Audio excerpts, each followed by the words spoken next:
তো বন্ধুরা, রাধে রাধে, সবাইকে শুভ দুপুর। তো হচ্ছে দেখো, সবাই হচ্ছে দেখতেই পাচ্ছ, সবাই এখন রোদের মধ্যে, এত রোদের তাপ, তো রোদের মধ্যে হচ্ছে কেউ করছে ডিম ভাজা, কেউ করছে মাছ ভাজা, আর কেউ করছে মাংস কষা। ঠিক আছে, সব ভিডিওগুলোই দেখেছি।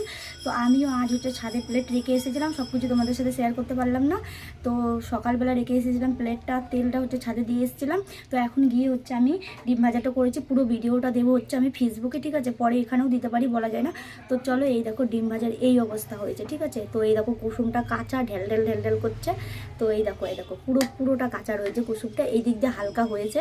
মানে কেন হয়েছে তার একটাই কারণ হচ্ছে, আমি এই থালাটা হচ্ছে সকালবেলা দিয়ে এসেছিলাম। ঠিক আছে, একটুখানি রাখলে কিন্তু হবে না।